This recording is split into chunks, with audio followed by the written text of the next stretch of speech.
इस वक्त की बड़ी खबर दोस्तों, संसद में मुख्य चुनाव आयुक्त ज्ञानेश कुमार के खिलाफ महाभियोग चलाने की तैयारी शुरू हो गई है। जी हां, जिस तरह से ज्ञानेश कुमार ने विपक्ष के सवालों का मजाक बनाया और उन सवालों का जवाब देकर फिर खुद का भी मजाक बनवाया, अपनी जग हंसाई करवाई और अब उनके खिलाफ महाभियोग की तैयारी शुरू हो गई है। और दिलचस्प बात तो यह है कि उनके साथ अब भारतीय जनता पार्टी भी नहीं दे रही है।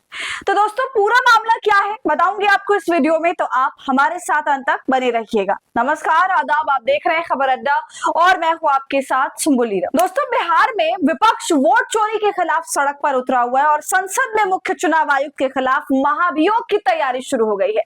साथ ही जिस वोट चोरी की वजह से चुनाव आयोग घेरा जा रहा है, वो मामला दोस्तों बहुत गंभीर है, जिसने सरकार से लेकर मुख्य चुनाव आयुक्त तक की हालत खराब कर दी है। क्योंकि विपक्ष ने अभी कमर कसी हुई है वोट चोरी को लेकर। अगर आप विपक्ष की सक्रियता देखें तो कई मोर्चों पर लड़ता हुआ आपको नजर आ रहा है। 83 साल के मल्लिकार्जुन खड़गे सासाराम में रैली के बाद अगले ही दिन संसद परिसर में समाजवादी पार्टी के साथ हलफनामे की कॉपी लेकर मुख्य चुनाव आयुक्त के झूठ को उजागर करने लगे। 13 अगस्त की अनुराग ठाकुर की प्रेस कॉन्फ्रेंस बीजेपी के लिए बोझ सी बन चुकी है। बीजेपी सक्रिय नजर नहीं आ रही, विपक्ष लगातार आगे बढ़ता जा रहा है। महाराष्ट्र से लेकर लोकसभा चुनाव के नतीजे संदेह के घेरे में आ चुके हैं। मुख्य चुनाव आयुक्त ज्ञानेश कुमार ने सवालों का अब अंबार पैदा कर दिया है।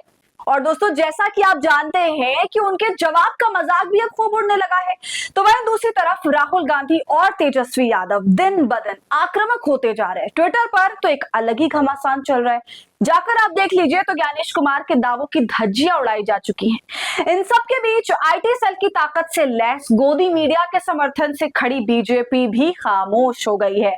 जी हां दोस्तों, कल ज्ञानेश कुमार ने चुनाव आयोग ने प्रेस कॉन्फ्रेंस करी। उसमें राहुल का सवाल जो सीसीटीवी फुटेज से जुड़ा था, उसको मुहैया कराने की मांग थी। उसको लेकर मुख्य चुनाव आयुक्त ज्ञानेश कुमार कहते हैं कि आपको वोटर्स का सीसीटीवी फुटेज नहीं दे सकते। क्या माओ और बहनों का सीसीटीवी फुटेज देना अच्छा लगेगा? तो भाई, अब सवाल है कि क्या बहू बेटियां माए वोटिंग के दौरान अनर्गल कृत्य कर रही थी जो उन्हें फुटेज देने में आपत्ति हो रही है?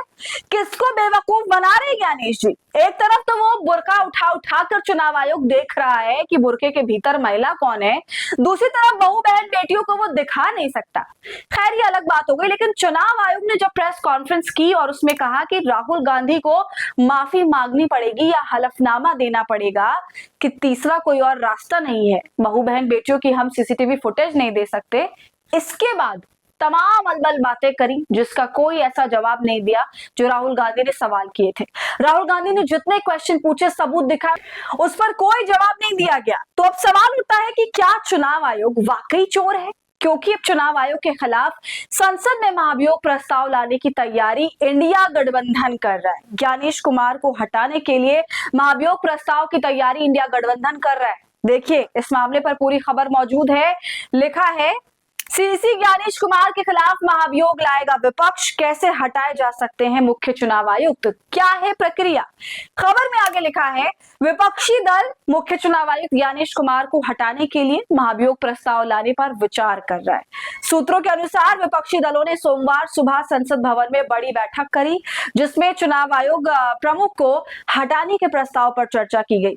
कांग्रेस के राज्यसभा सांसद सैयद नसीर हुसैन ने कहा कि पार्टी लोकतंत्र के सभी संवैधानिक हथियारों का इस्तेमाल करने को तैयार है। उन्होंने कहा, जरूरत पड़ी तो हम लोकतंत्र के तहत उपलब्ध सभी हथियारों का इस्तेमाल करेंगे। अभी तक महाभियोग पर कोई औपचारिक चर्चा नहीं है, लेकिन अगर जरूरत पड़ी तो हम कुछ भी कर सकते हैं। ऐसे में बड़ा सवाल ये दोस्तों कि क्या मुख्य चुनाव आयुक्त के खिलाफ महाभियोग प्रस्ताव लाया जा सकता है? तो दोस्तों, विपक्षी दल के बीच महाभियोग की चर्चा शुरू हो गई। मुख्य चुनाव आयुक्त ज्ञानेश कुमार के खिलाफ महाभियोग चलाने के बारे में विपक्ष सोच रहा है और एक बार फिर से विपक्षी दल की मुलाकात होगी और इस पर आगे चर्चा की जाएगी।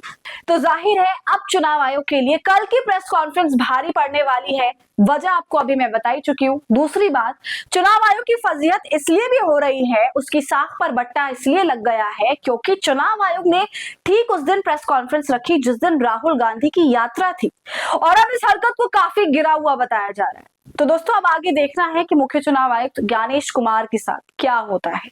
कमेंट कर हमें अपनी राय आप जरूर दीजिए। वीडियो को लाइक और शेयर कर ले।